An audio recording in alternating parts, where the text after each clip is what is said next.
Hi everyone, this week we are going to be assigning AJCC and summary staging for breast cancer. Breast staging is one of the most complex sites to stage, but hang on and just keep breathing. No panic attacks are allowed during this presentation or during this week of class. The breast chapter is chapter 48 in your AJCC manual. There is one typo that must be corrected in your textbook. So for table 48.1 on page 613, they had a C and it should have been a P. So the correction should read partial response, CPR, and PPR. So it's written exactly like it should be here on the slide, all right? This chapter is long and has a lot of information in it, but there are sections you can skim or skip over. Just remember, this textbook is really written for, physicians, okay? So all that data that's included in this chapter, it's for the purpose of those physicians so that they understand why changes, and so many changes were made for the 8th edition and why these changes are so important. So the introduction explains the history and evolution of the diagnosis and treatment of breast cancer. It explains how and why they made the changes they did to the 8th edition. You can skim over this section of the chapter. There are things that you may not understand. I don't understand some of it, but we don't have to understand it. This is the portion that's written for the physicians, all right? But this section, if you do read it, will give you a better understanding of why these tests are so important in the treatment of breast cancer and why they are now being included when we assign the AJCC stage. Another reason this chapter is long is it is very, very detailed. This chapter has illustrations and explanations of different T categories as well as each and every N subcategory, and there are a lot of them, which is good. These give you excellent visual explanations of what the N subcategories represent. Now, the rules for classification begin on page 599 and goes to page 612. Read this section very carefully. This is the important stuff that we need to know as cancer registrars. We will concentrate on the basics right now and will not be assigning staging for any patients that received neoadjuvant therapy prior to surgery. So you may skip the pages that cover neoadjuvant staging, and this would include the table with the treatment response categories. Next semester, when you come back from winter break, you'll reread this chapter and you'll need to assign the stage for someone that has received neoadjuvant therapy then. It's just, we're taking baby steps here. There are a few pages that explain breast cancer biologic subtypes, which we will discuss later in this presentation. But for right now, you do not need to know this information. We will just concentrate on the more common names of these breast cancers. Now on page 615, the section on multi-gene panels, genomic profiles, and signature scores begins.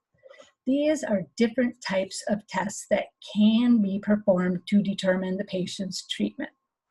They discuss how it was determined that Oncotype DX would be included in the staging of breast cancer for some cases. Not for all, but for some. This explanation is very detailed and once again is intended for physicians, so you do not need to know all this detailed information, okay? Just know that sometimes they do the Oncotype DX tests and that is used to assign the AJCC prognostic stage group. At this time, we will only work with OncoDX for some of those cases. Like I said, that's the only one that is ever used to assign the prognostic stage group. So you can skip to page 621 and start reading the prognostic factors required for stage grouping section and read on to page 622. You can skip the rest of 622 and 623. This is information on additional factors recommended for clinical care, which we do not need to know at this time, okay? That's mainly the physicians. That's something that the physicians would need to know. You should then start to read again on page 624, where the definitions of the T, N, and M begin. Those are the pages that you should concentrate on at this time. The histologies that are staged using Chapter 48 are the invasive or infiltrating carcinomas and ductal carcinoma in situ, sarcomas, Phyllodes tumor, and lymphomas of the breast do not use this chapter. These histologies are found in different chapters which are listed in your book. The histology codes and preferred terminologies are listed on pages 591 and 592. This list does not include the behavior codes, since these histologies can be non-invasive, invasive, or sometimes even uncertain or unknown behaviors. Some of the histologies of this list have an asterisk. The chapter states these histologies are not ideal for clinical care, since the staging system was not created using these cases. However, as data collectors, we may use these codes if there is not enough information to assign a more specific code. So even though it's not ideal to use those histology and their codes, we're going to have to if the physicians, pathologists use them. So prior to the 8th edition, LCIS, lobular carcinoma in situ, was included in the breast staging. They removed LCIS from the 8th edition staging manual because it is a benign condition and is not treated as a carcinoma. It is considered what they call a proliferative disease with associated risk for developing a breast cancer in the future.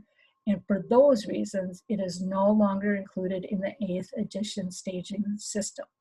Now, that does not say that cancer registrars are no longer required to report this cancer to the state and NCDB.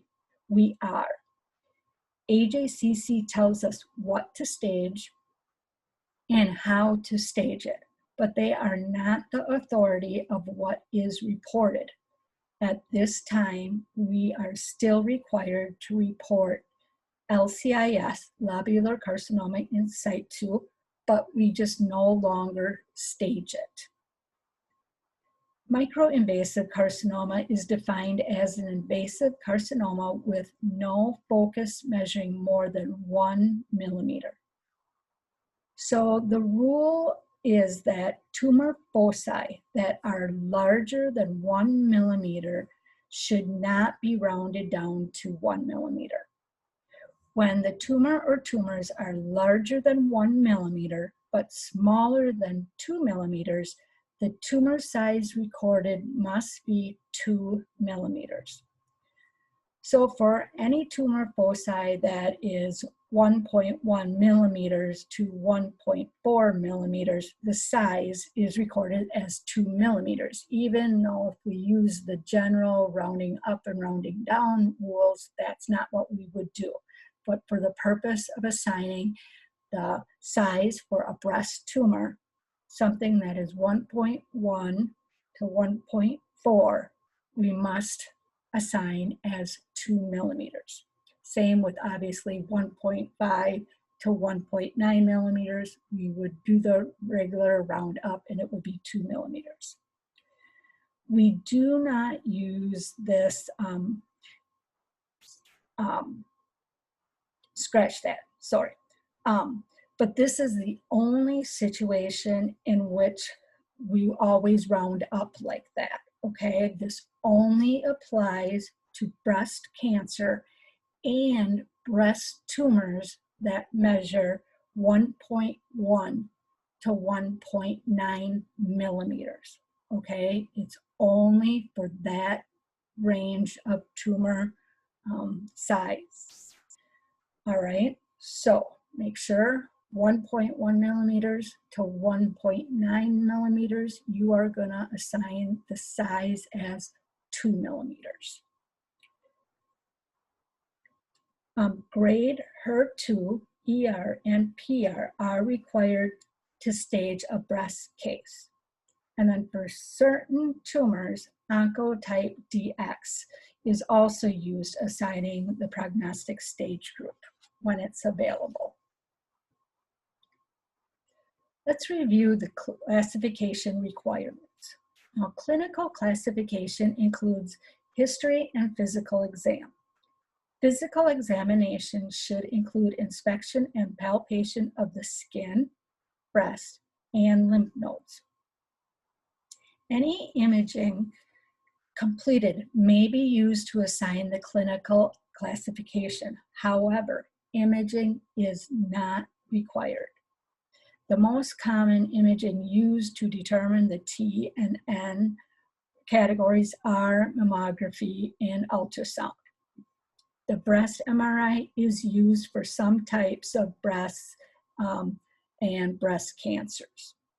A needle biopsy, FNA, and or sentinel lymph node biopsies before neoadjuvant therapy are used to assign the clinical N.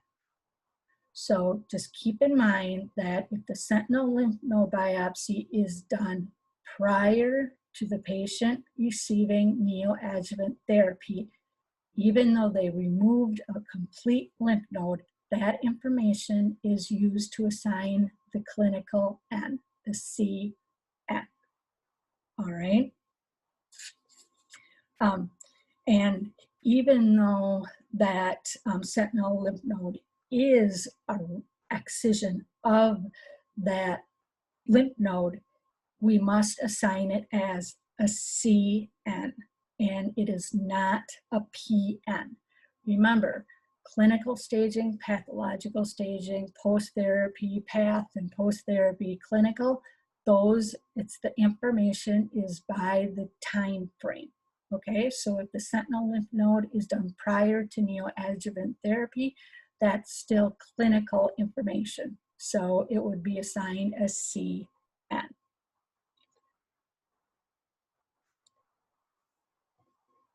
Imaging studies are not required to assign the regional lymph node as negative, okay? CN0, not CNX, is assigned if no imaging is performed and there is only a physical exam by the physician that proves the axilla to be negative.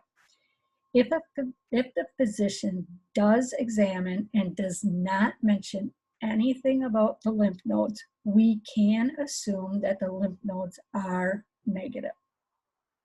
The lymph nodes classified as positive by clinical means, that can be imaging or biopsy, these lymph nodes are presumed to contain macrometastases for purposes of clinical staging classification, okay, because they consider, and it's presumed macrometastases because you can see it by imaging, can feel it, and for whatever reason they did a biopsy, that usually means there's something abnormal about the lymph nodes, so that is considered macrometastases.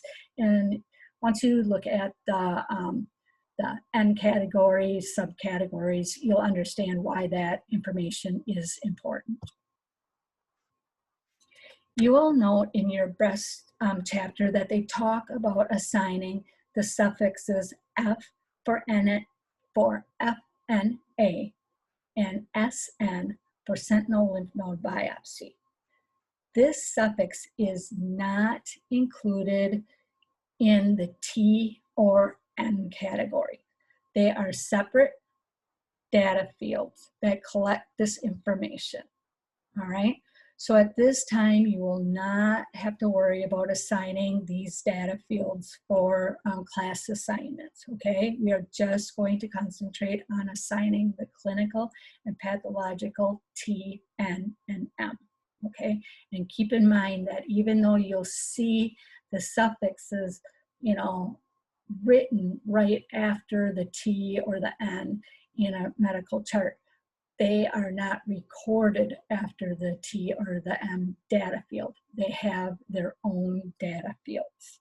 And you can see here of the print screen of the staging page of a software. The suffixes have their own data fields.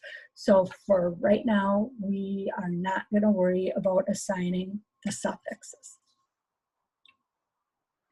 The imaging completed within 4 months of diagnosis or through completion of surgery can be used to clinically stage. Relevant findings from the imaging for clinical staging purposes includes the size of the primary tumor. Imaging will also determine if there are multiple tumors and if those tumors are in the same or different quadrants. When multiple tumors are identified, these tumors can be documented using the little m. But more importantly, this information is used to determine the patient's surgical treatment. If there are multiple tumors in different quadrants, the patient would most likely have to require a mastectomy, and a lumpectomy would not be an option. Imaging can demonstrate if there is chest wall invasion, as well as the presence or absence of regional lymph nodes or distant metastases. Imaging findings after a patient receives neoadjuvant therapy are not considered part of the initial clinical staging. This information will be documented as the YC classification. Remember, when we're talking about the different classification, it's the time frame in which something happened. Now, what does within 4 months of diagnosis or through completion of surgery mean? Sometimes the pathological information reveals more extensive disease than what was identified clinically. So if the breast surgery and lymph node examination revealed multiple positive lymph nodes, a physician would order additional imaging after surgery to determine if there is distant metastatic disease. If a patient is thought to have local disease, but it is determined the disease is more extensive, then the standard of care is to verify that the patient does not have distant metastatic disease. An example would be a 38-year-old woman was thought to have localized breast cancer. She was young and a thin woman with easy access to the nodal basin. That's the area where they can feel the axillary nodes, and that was negative. No lymph nodes could be palpated at all, so clinically she was the CN0. There was no indications to have any type of imaging before surgery. However, she had 3 positive sentinel lymph nodes. So they took her back to surgery and she had an axillary node dissection. And in the end, she had 18 positive lymph nodes. With this many positive lymph nodes, she was obviously at a greater risk for metastatic disease. So a CT and then a bone scan did prove after her surgery that she had multiple bone mets. Even though these scans were done after surgery, this information would still be used to stage her case. The book does an excellent job explaining when and what additional imaging should be completed on a patient with certain stages of breast cancer. A reminder, as with all other cancer sites, imaging is not required to assign a clinical M0. As long as the patient is asymptomatic, they are considered a clinical or CM0. Inflammatory carcinoma is characterized by diffuse erythema and edema, also known as poudrage, involving approximately a third or more of the skin of the breast. It is important to know that inflammatory carcinoma is primarily a clinical diagnosis. On imaging, there may be a detectable mass and demonstrate the characteristics of thickening of the skin over the breast. An underlying mass may or may not be palpable. The skin changes may be due to the lymphedema caused by tumor emboli within the dermal lymphatics, which may or may not be obvious in small skin biopsies.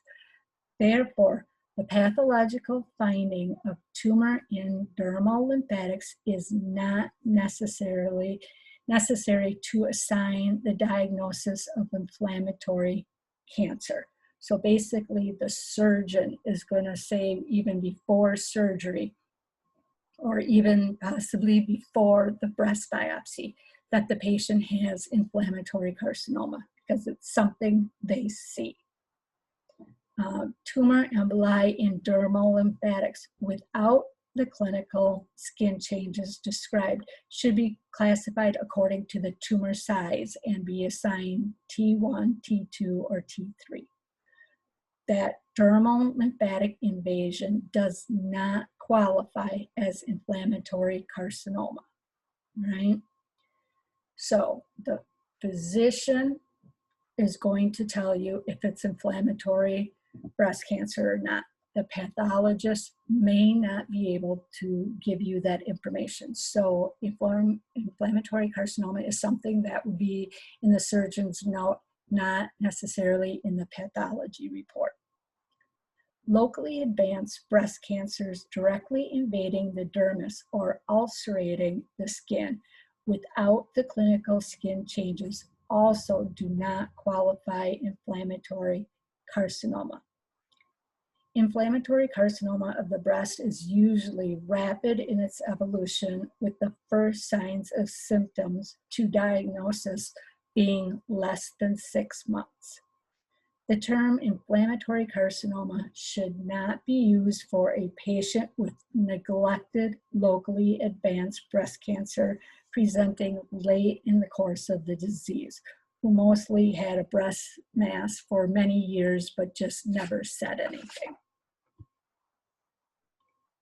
As with all sites we have discussed so far, all information used for clinical staging, surgical information, and resection, as well as the pathological examination, is used to assign the pathologic stage.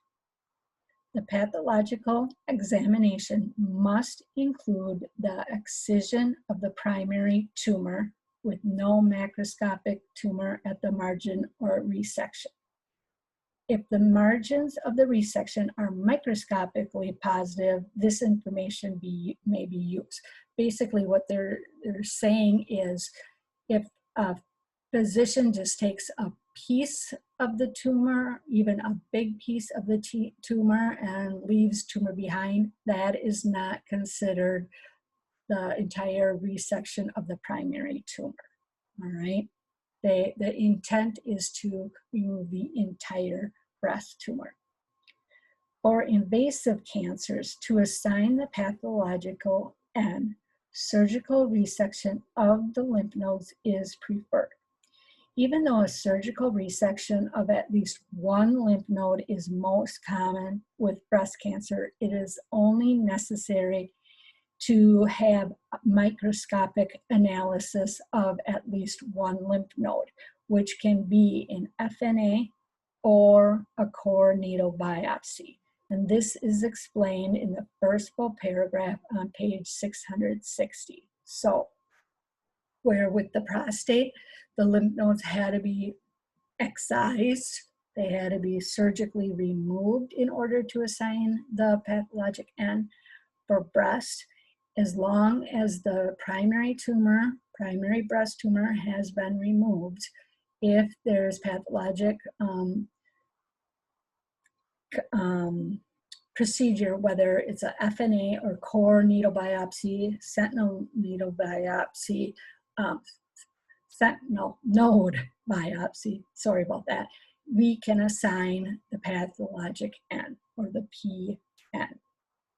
If no lymph nodes are assigned by these methods and the tumor is invasive, we assign the appropriate T category or subcategory, and the N category would be assigned as PNX.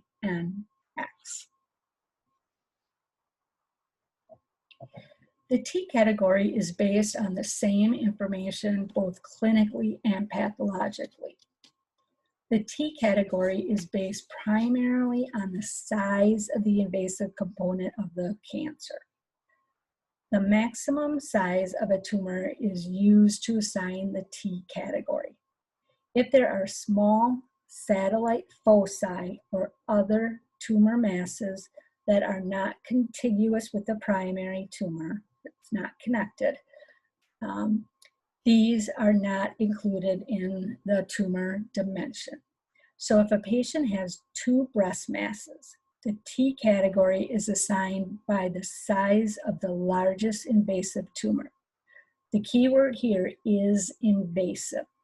If a patient has two tumors and one tumor is 1.2 centimeter invasive cancer and the other tumor is a 4 centimeter non-invasive in situ cancer, the T category is assigned using the 1.2 centimeters because that's the invasive component. Doesn't matter that the in situ was 4 centimeters. That's just in situ. That's not going to metastasize. It's the invasive tumor that has a chance to metastasize.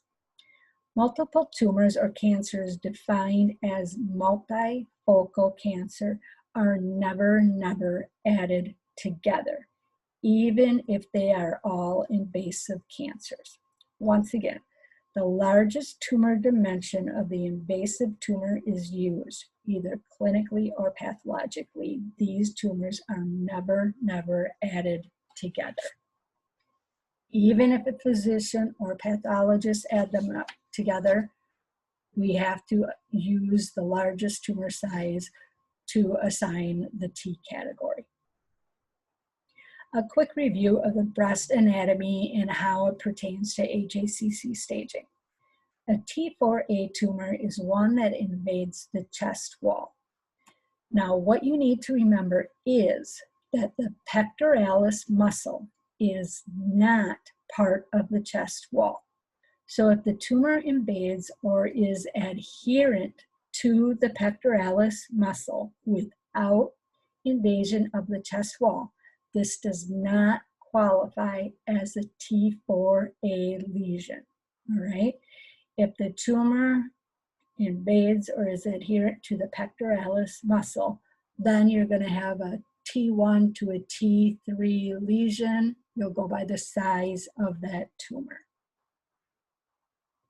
To assign T4A, the tumor must invade the chest wall, all right? Someone must state chest wall. This illustration demonstrates where the internal mammary nodes are located. This also illustrates a clinical N2B situation, which is when there are internal mammary nodes identified clinically without clinically evident axillary lymph nodes. So this patient only has positive internal mammary nodes, and her axillary nodes are all negative. So that is considered an N2B subcategory. This illustration demonstrates where the infraclavicular or the level 3 axillary lymph nodes are located. So they're up by your shoulder blade. N3A is when there are metastatic infraclavicular lymph nodes positive with or without positive axillary lymph nodes. So if a patient doesn't have any, level 1 or 2 axillary lymph nodes positive, but they're infraclavicular, the level 3 axillary lymph nodes are positive, it's a N3A. Okay, she doesn't have to have other axillary lymph nodes be positive. It just has to be, if she has infraclavicular lymph nodes positive, it's assigned N3A. This illustration demonstrates where all of the different regional lymph nodes for breast are located. These illustrations are just some that are included in this chapter. So make sure you refer back to those if need be. Now let's review the specific TN and M categories. So as always, we have our TX, primary tumor cannot be assessed. With breast cancer, you're really not going to need to use that because you have imaging, examination. It's just not used often. And then T0, no evidence of primary tumor. You would use a T0 if the patient has positive lymph nodes that prove to be metastatic breast cancer, but there's no breast mass identified by imaging, examination, or surgery, okay? So that would be what they call, an occult breast primary, where you have metastatic disease to the lymph nodes, but there's no primary breast tumor. So that's the only time you would ever assign a T0 clinically, or you would have to do it pathologically, unless you have, they have neoadjuvant therapy and there's no, when they do a mastectomy or lumpectomy and there's no evidence after that treatment, then you would do a YPT0, all right? TIS, DCIS is ductal carcinoma in situ. And yes, when you assign the T category for ductal carcinoma in situ, you have to enter TIS and DCIS in parentheses with no space between the S and the parentheses, all right? Then there's also TIS Paget. Paget disease of the nipple not associated with invasive carcinoma and or carcinoma in situ would be assigned as TIS Paget. So this patient would only have Paget disease of the nipple and no other invasive or in situ cancer elsewhere in the breast. Then we have our T1 NOS category that states tumor is less than or equal to 20 millimeters in greatest size. Always, always, always use your subcategories, all right?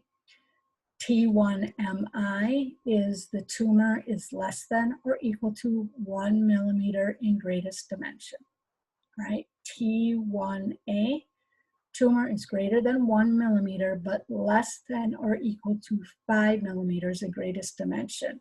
Now, they add that rounding, that weird rounding up rule that we talked about earlier here on the table to remind us any tumor that's greater than 1 millimeter, so 1.1 millimeter to 1.9 millimeters, we must assign as 2 millimeters, okay? So it's just a reminder that if it's anything above 1.0 millimeters, which would be a T1MI, micromets, then we would have to do 2 millimeters, and then it's assigned T1A, all right? Because once that tumor is greater than 1 millimeter, it's no longer considered microinvasive. So I would recommend that you highlight that rounding rule there. And then T1B is tumor is greater than 5 millimeters, but less than or equal to 10 millimeters. And T1C, tumor is greater than 10 millimeters, but less than or equal to 2 millimeters. Now note, be very, very careful when you're assigning the T category for breast. More often than not, radiologists and pathologists will put the size in centimeters, okay? The table is in millimeters, all right? So you gotta make sure that, you know, you're matching apples to apples and not apples to oranges. If the size that you were given by the radiologist or pathologist was in centimeters, convert it to millimeters to make sure that you sign the correct T category. Then we have T2, which tumor is greater than 20 millimeters, but less than or equal to, did I say 2 millimeters? 20 millimeters, greater than 20 millimeters, but less than or equal to 50 millimeters, or 5 centimeters, all right? T3, tumor is greater than 50 millimeters, or greater than 5 centimeters. Then we have T4, an NOS category, okay? Which that category, it basically fits A, B, C, or D. All right, so we're gonna make sure, and we are gonna read the subcategories first to find if we know exactly what subcategory the patient had. So T4A is the tumor, there's extension to the chest wall, okay? It's invasion or adherent to pectoralis muscle in the absence of invasion of chest wall structure does not qualify as T4, okay? Remember that, okay? And there's a semicolon between wall and invasion, okay? So it's just basically T4A is the extension to the chest wall, all right? It's just a reminder that if the invasion or adherence is to the pectoralis muscle and there's no chest wall invasion, it is not, you would not assign the T4A category or subcategory. Then we have T4B, and that's with ulceration and or ipsilateral macroscopic satellite nodules and or edema, including the peau de rage of the skin, does not meet the criteria for inflammatory carcinoma, all right?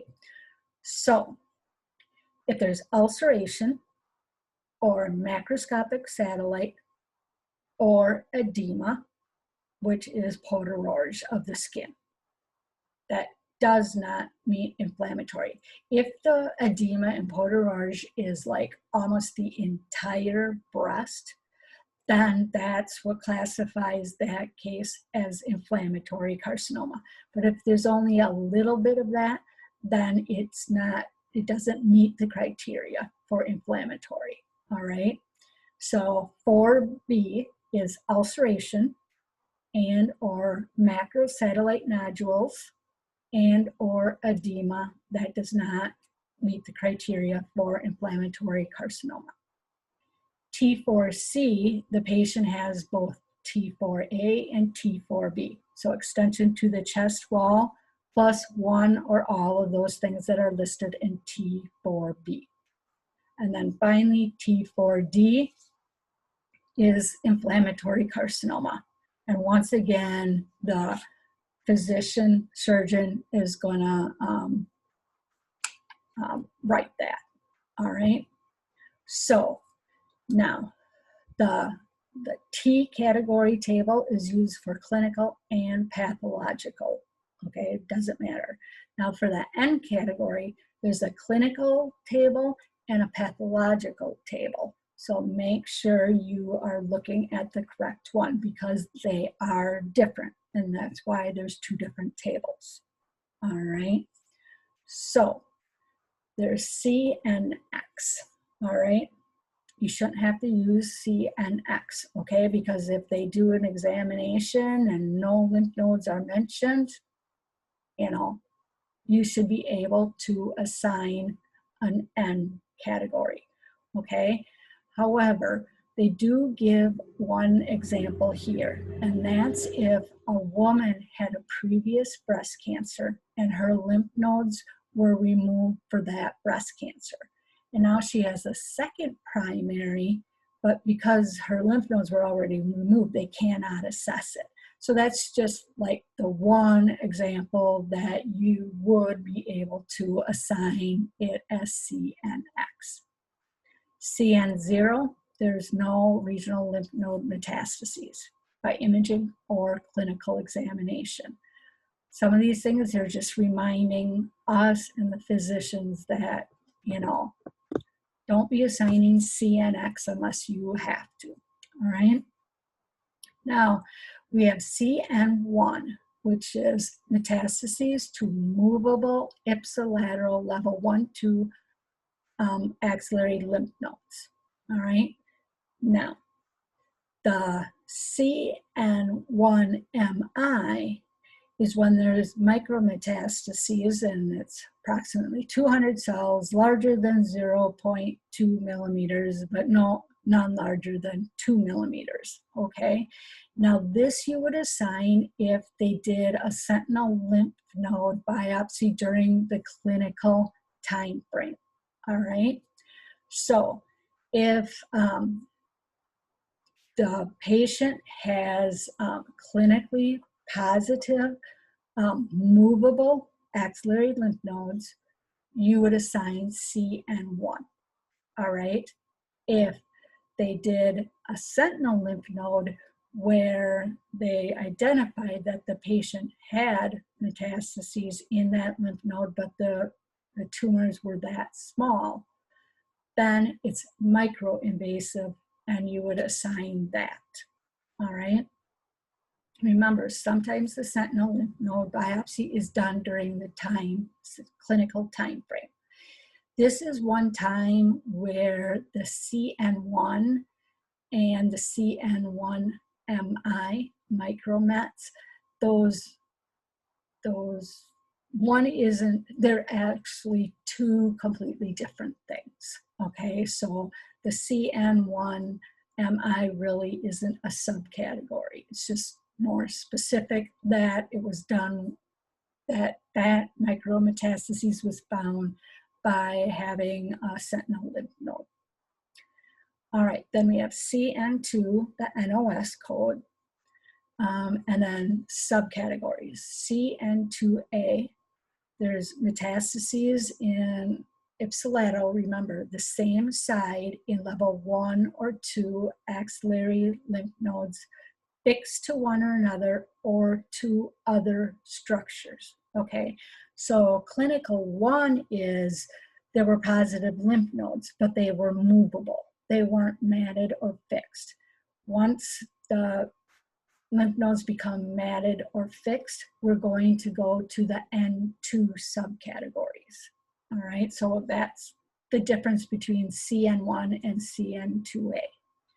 CN2B is metastases only in the ipsilateral internal mammary nodes, okay? And there are no axillary lymph node metastases, okay? So that was that illustration that I showed you earlier. Then CN3, the NOS, And then we have the subcategories, specifically CN3A, is there's metastases to the infraclavicular lymph nodes. Those are the lymph nodes up by your collarbone. And then CN3B is there's metastases to your internal mammary lymph nodes and axillary. Oh, I said that wrong. Oh yeah, no, infraclavicular is up there. Oh, I'm confusing myself, sorry. So then N3B is internal mammary lymph nodes and axillary lymph nodes. Okay, go back to that picture where it illustrated where those internal mammary nodes are. And then we have CN3C, and that's where there's metastases in the supraclavicular lymph nodes, up more towards your neck. All right, so that's the clinical N categories. Now we go to the pathological N category. So we have P and X. Lymph nodes were not removed for pathological study, okay? Or they were previously removed from a different, for a different primary breast cancer. PN0 is no regional lymph node metastases were identified, or ITCs only, okay? So ITCs only, that is when there's malignant cell clusters no larger than 0.2 millimeters in the regional lymph nodes. Now remember, regional lymph nodes are your sentinel lymph nodes, your axillary lymph nodes, your level 1, 2, 3 lymph nodes, and your the infraclavicular, the level 3, the intermammary, all right? And then we have, so if the lymph node was positive for ITCs only, okay, and the pathologist will state that, okay, then we would assign a PN0 and I plus in parentheses, all right? It's just something that we can now, I should say the pathologist can now look and use certain staining of lymph nodes that they can see cancer cells now where they couldn't see them 10, 15 years ago, okay?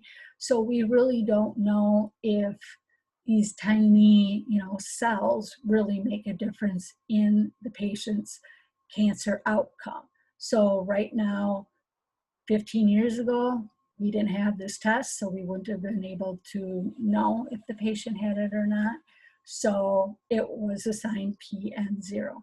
So now it's still PN0, but we add this I positive, okay? And then we have PN0 MOL positive. And that's if the lymph node is positive molecular binding by using these, the RT-PCR or the reverse transcriptase polymerase chain reaction. It's just a study, okay? If that was positive, but no ITCs were detected, then we would assign that. I actually have not seen any cases where they actually have done that test and it was positive. But I'm sure the more these studies are done, more often they're done. I'm sure that by the time you get out in the workforce that it might be more common. So it's basically the tumor is still technically considered negative, but they're positive by these specific staining tests that the pathologists do. So then we have the PN1 NOS category. Going down further, PN1 MI subcategory is once again that micrometastases, where there's approximately 200 cells larger than 0.2 millimeters, but none are larger than 2 millimeters. All right. MI, micrometastases. PN1A, there's METs to 1 to 3 axillary lymph nodes. All right. And the largest is has to be larger than 2 millimeters. Okay. Because if it was 2 millimeters or less, then it would be considered an N1MI. So, and if a patient has a positive lymph node and the pathologist does not tell you how large the metastases is, we assume that it is larger than 2 millimeters. All right. So N1A is 1 to 3 axillary lymph nodes. N1B is metastases in ipsilateral internal mammary sentinel nodes, okay, excluding ITC. ITC, then it would be up, all right? So remember, internal mammary, that just means that when they did the sentinel lymph node, the dye and tracer actually routed toward the internal mammary sentinel nodes and not the axillary lymph nodes, and they ended up being positive, okay? The pathologist will tell you if it's internal mammary or not. If they just say lymph nodes, they're talking axillary lymph nodes. And then PN1C is if the patient has both of those, PN1A and PN1B combined. Then we have PN2, which has subcategories of PN2A, which is metastases in 4 to 9 axillary lymph nodes, all right? And that size, it's just reminding, you and the physicians that, hey, if it's 2 millimeters or less, you're in the wrong category. You have to go up to the PN0I positive.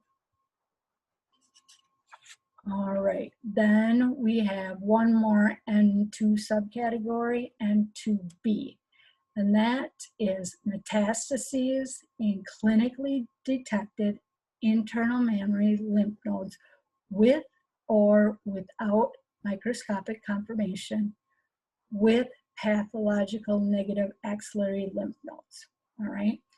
Now, basically what they're saying is this patient would have positive internal mammary lymph nodes, okay? And it doesn't matter if they were microscopically confirmed or not, okay? It doesn't matter. But this patient had axillary lymph nodes removed and they were negative, all right?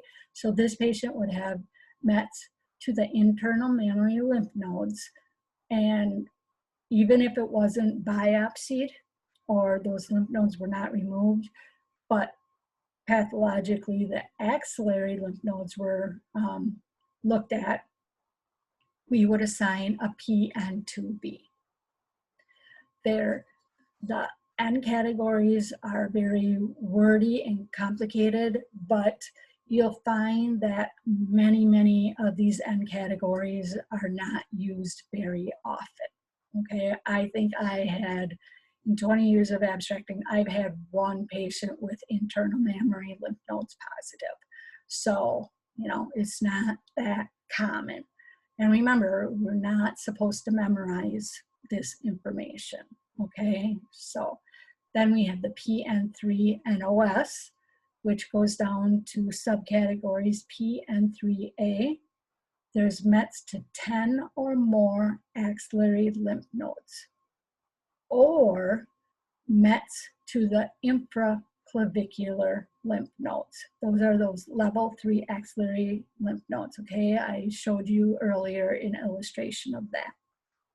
PN3B is the patient has PN1A or PN2A in the presence of PN2B, which, as a reminder, positive internal mammary nodes by imaging, okay? So once again, they're saying those intramammary lymph nodes do not need to be biopsied to assign PN3B if the patient has PN1A or PN2 with the presence of internal mammary, or PN2A in the presence of PN2B. Just think of these as, this is a combination code, okay?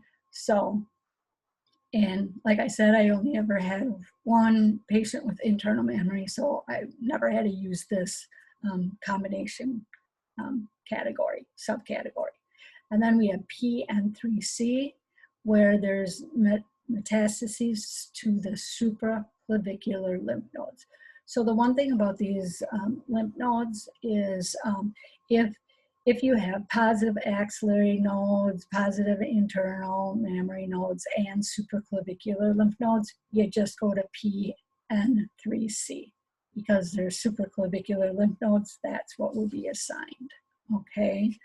So I know that's a lot to take in. It will take you time. It took the surgeons time. Some registrars are still working on really understanding these new categories with the 8th edition. So it is going to take time. You are not going to learn this overnight. Then we have our M category. So there's M0.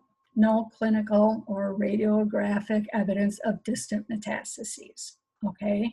Remember, imaging studies they are not required to assign a CM0 category, all right? And then we have CM0I+, all right? And that means there's no clinical or radiographic evidence of distant mets, but there is presence of tumor cells or deposits no larger than that 0.2 millimeters detected microscopically or by molecular techniques in the circulating blood, basically in a blood test, bone marrow, or other non-regional node tissues, okay, in a patient without symptoms or signs of metastases. I have never seen anyone have this test even done.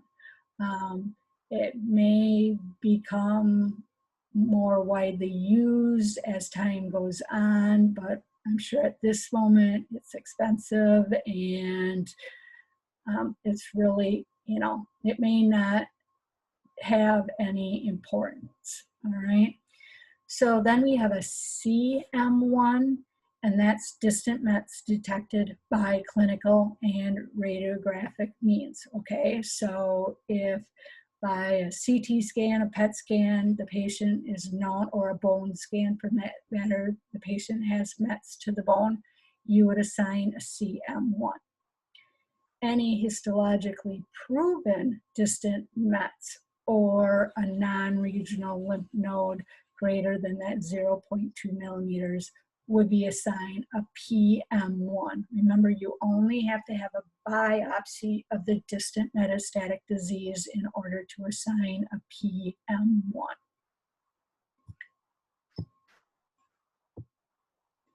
So there are 3 stage group tables for the breast chapter, okay? So this is gonna seem confusing, and it takes time to learn how to do this. This is new. These large tables are new to cancer registrars. They've only been doing it about a year, maybe a year and a half.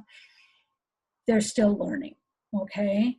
So there's the anatomic stage group table, clinical, and pathological stage group tables. Now, cancer registrars are not to use the anatomic stage group table, okay? We are required to use the prognostic stage groups, okay? So once again, do not use the anatomic stage group table that's in your manual, okay? That is still there because there are third world countries that still do not have access to the HER2 testing and ERPR testing. So they still need to use that anatomic stage group. But in the United States, people, providers are supposed to do HER2 testing and ERPR testing to all breast tumors, okay? So even if, you know, we just need to use the clinical prognostic stage group or pathologic prognostic stage group. And then there's, after the pathologic prognostic stage group, there's a littler table, and that's when we would use the Oncotype DX score is less than 11, all right? I'm not gonna get into that this semester at all, just we'll talk about that later. We're just gonna keep to the basics. This is what a portion of the clinical prognostic stage group table looks like, all right? So what I'm going to do is, this is very difficult to and small in to use in your book. When they updated, not long after the 8th edition was printed, they updated the breast chapter. So everyone that had bought the first printing, that chapter was completely and entirely no longer useful. So AJCC provided the breast chapter as a PDF chapter, okay, PDF document. So I have provided that document in your reading folder, okay? So if you would rather use the PDF file for at least the staging portion, it might be helpful. I like using it because I have stapled all my clinical stuff together and my pathological stuff. Okay, so then I make sure that, and I don't staple them together, okay, I keep them separate so that I'm like, okay, I'm clinically staged, this is what I need to look at. Okay, pathologically staged, this is what I'm looking at. Okay, so that chapter is available. You can print the whole thing if you want, or just, you know, the staging portion. It is quite lengthy, so I would advise you only to print the staging part, but it's up to you. Now, we have to pay close attention to the prognostic stage group tables when it comes to the N1 categories. There are 2 notes that are included in the clinical and pathological stage group tables, which are the same for both tables. When the N is listed as N1 star star in the middle table there, that stage group does not include N1MI. But if the N is listed as N1 star star star, that does include an N1MI. Okay, they just didn't want to have to list all of the N1 categories.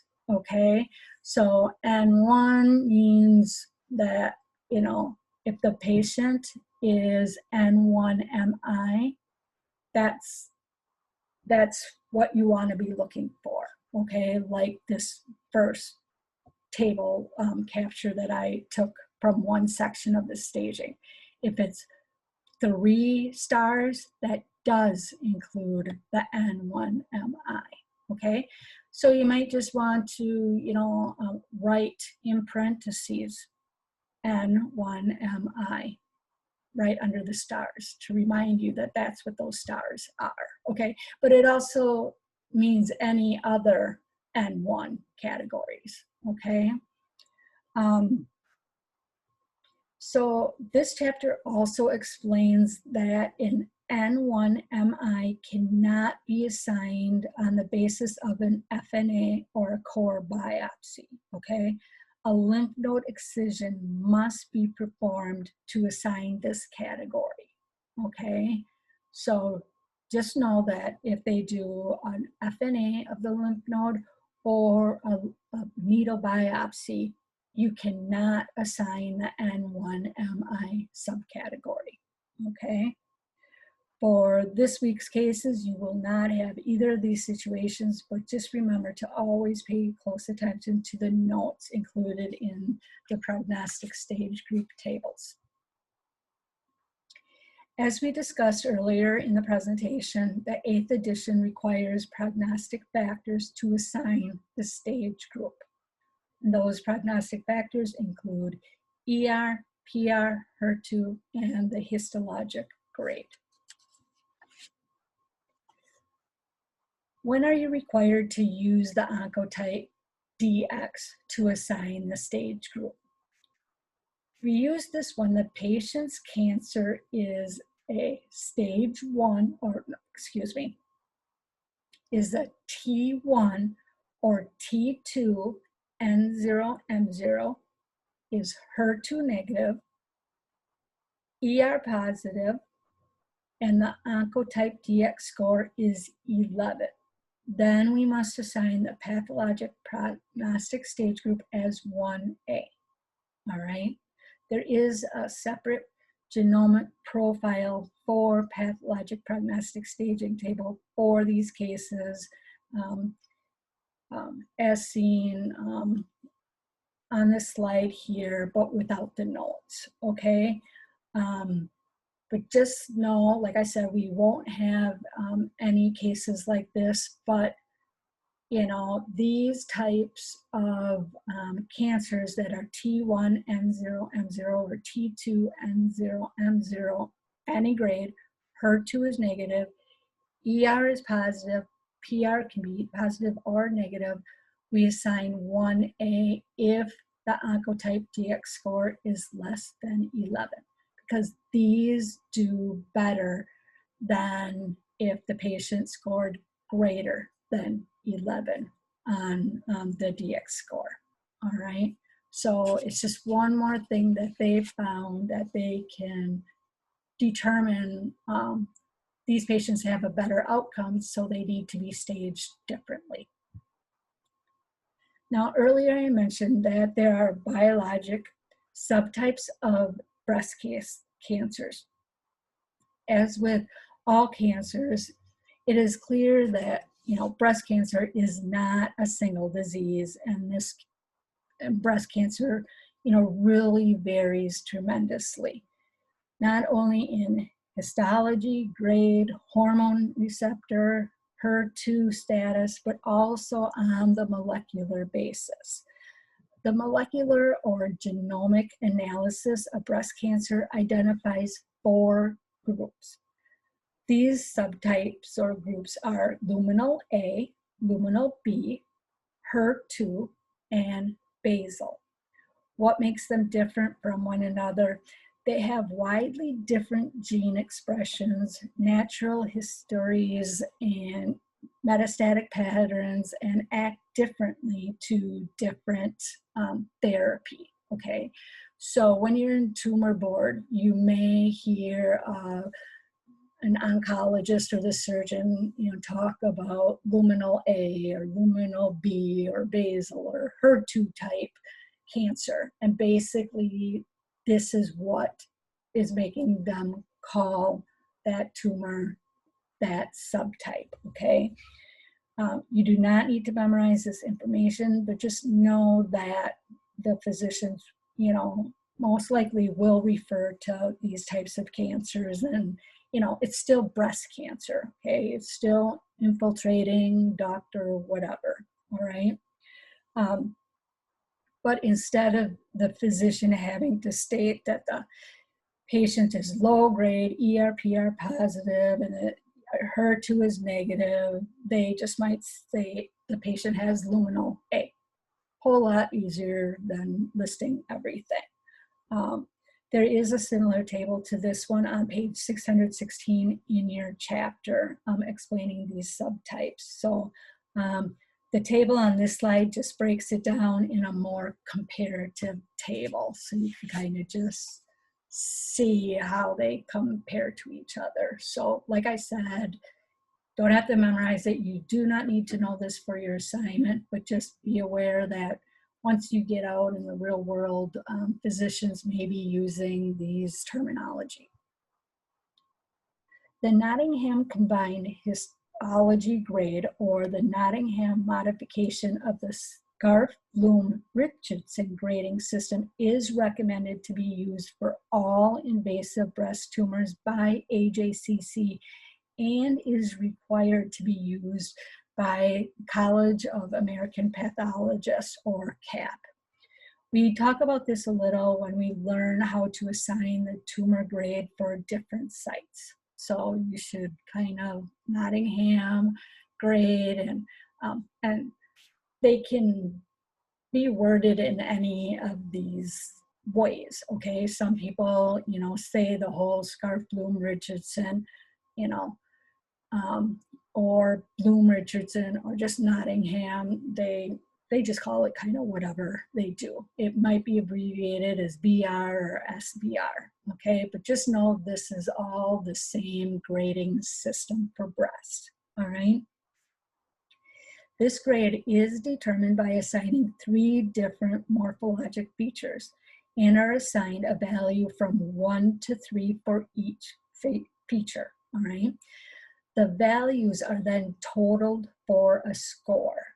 The score is then used to assign the grade, right? If the pathologist only gives you the value of each feature, you may add the values to determine the score and then assign the grade, okay?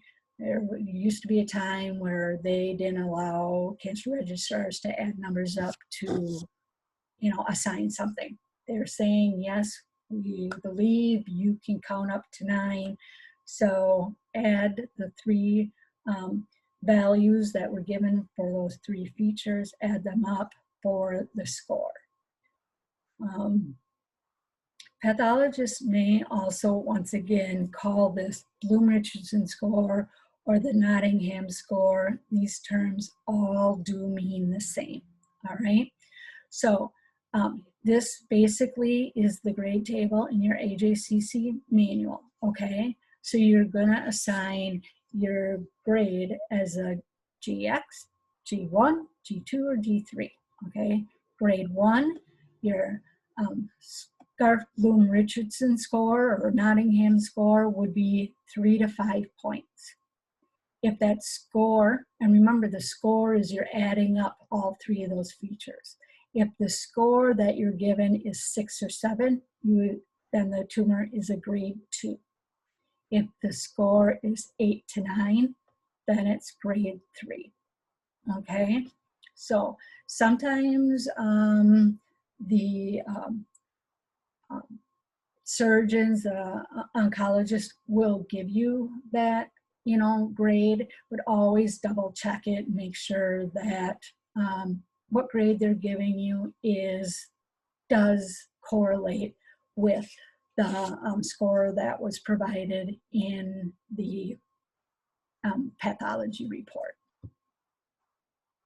And then there is the same thing, a grade table for DCIS, okay? Because the DCIS, remember, was nuclear grade, okay? So if the pathologist says it's low nuclear grade, then that tumor is a grade 1. Intermediate nuclear grade, grade 2. High nuclear grade, grade 3, okay? So there are the 2 different grade tables, one for invasive, one for in situ. Let's just quickly review the summary staging for breast. Seems like a million years ago that we did that. So let's quickly go through this. So summary stage 0 is in situ or non-invasive and in situ Paget disease. All right. If there is Paget disease with an invasive component of breast cancer, then we have to assign summary stage 1 localized. Okay. So if it states in situ, it's going to be summary stage 0, all right? If it's Paget disease and they don't specify that it's in situ, and it doesn't matter with or without a underlying tumor, it doesn't matter. You would make it localized, okay? So, and then other localized is basically it's confined to the breast, which includes the fat, the nipple, the areola, okay? So breast is pretty simple for in situ and localized. Summary stage 2 is when there is direct extension, which is any of the listed indicators here.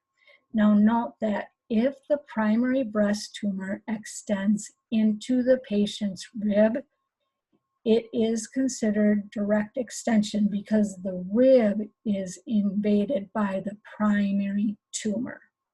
All right, so you'll see down here, rib, all right? Because it's that same tumor that's just grown so large and it's growing into that rib. That's considered direct extension, all right? That is not considered distant metastatic disease, even though it's invading that bone. But the distant disease to the bone would be non-contiguous bone lesions.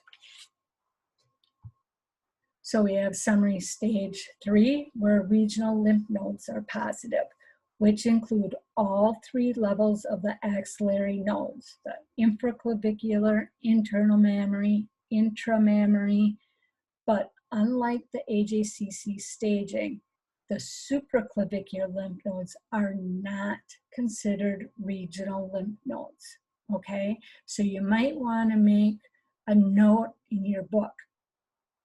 Supraclavicular lymph nodes equals 7. All right, you might want to just make that a note here so that it reminds you that, you know, that does not belong here. And don't, you know, get confused with the subclavicular. We're talking the supraclavicular. All right.